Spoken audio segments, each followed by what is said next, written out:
السلام عليكم ورحمة الله وبركاته حبايبنا، يا رب تكونوا بخير وبألف خير. اللهم ارحم موتانا واشفي يا رب مرضانا. لو حضراتكم هندور على اسم للمرحلة اللي احنا بنعيشها دلوقتي أو شعار يعني كل المرحلة اللي بيعيشها المصريين، أعتقد إن التعاسة هو شعار المرحلة أو مرحلة التعاسة. احنا شعب تعيس غير حزين حضراتكم. الشعب الحزين يعني عنده ممكن طارئ، أزمة، حالة معينة بينم عنها حالة الحزن، لكن التعاسة دي بعيدة عنكم، متلازمة التعاسة.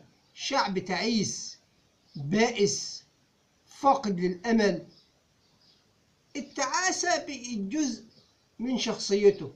التجهم على وجوه المصريين يا عيني، الغلب يا عيني، ماشية الناس يا عيني مش واخد باله من اللي رايح واللي جاي، مش ناسي أهله وناسي أصحابه، وممكن أحيانا كمان ينسى اسمه من كتر اللي هو شايفه. حقيقي الشعب المصري أتعس شعب دلوقتي.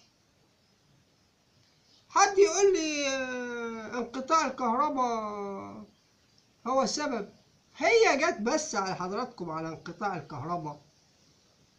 احنا لو هنتكلم عن المشاكل والأزمات محتاجين نتكلم من هنا ليوم القيامة، لأن اللي شايفينه المصريين حضراتكم غير طبيعي، غير طبيعي.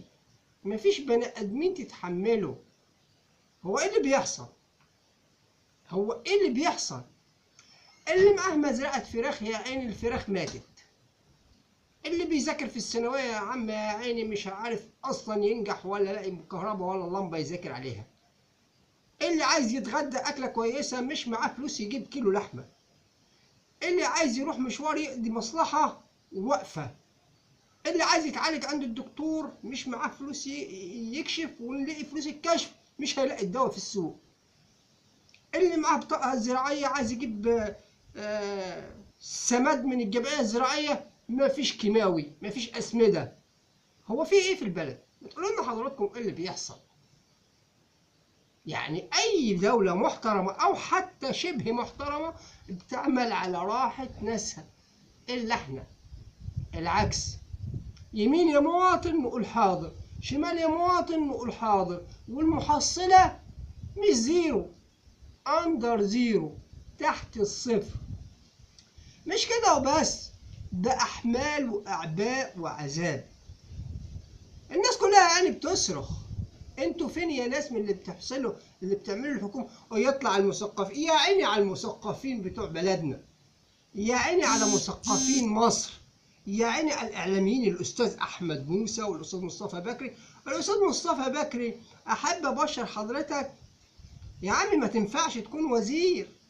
حضرتك عمال ترمي كلام من تحت لتحت على رئيس الوزراء، وحضرتك عشان تخاطر انك انت ممكن ياخدوك في الوزارة الجديدة. طبعا البلد النهاردة زي ما بيقولوا الشديد. طب الغلابة يروحوا فين؟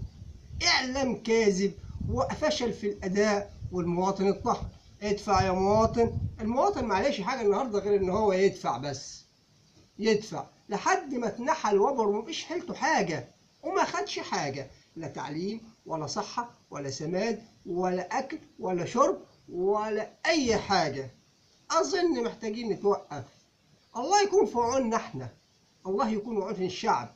ايه ذنبي انا تعرضني لكل المشاكل دي؟ على رأي المسرحية، انت جاية شغلي ايه؟ اما وظيفة حضرتك ايه؟ وظيفة حضرتك رفع المعاناة عن كاهل المواطن، لكن الظاهر المكتوب عليا ان انا اللي خلي حضرتك عايش كويس، وانا ادفع ثمن حياتك المرفهة من دمي ومن وقتي ومن صحتي ومن اكلي ومن صحة ومستقبل أولادي اللي ربنا يستر عليهم. ربنا يرفع عنا الغمة ربنا يزيح عنا الهم، ربنا يصلح حالنا ووفقنا يا رب، ويغير الحال من حال السيء المرعب المؤذي المضر إلى حال أفضل. أنا آسف حضراتكم لانفعالي، لكن الوضع بصراحة خارج التحمل. وفقنا الله لما فيه الخير. سلام الله عليكم ورحمته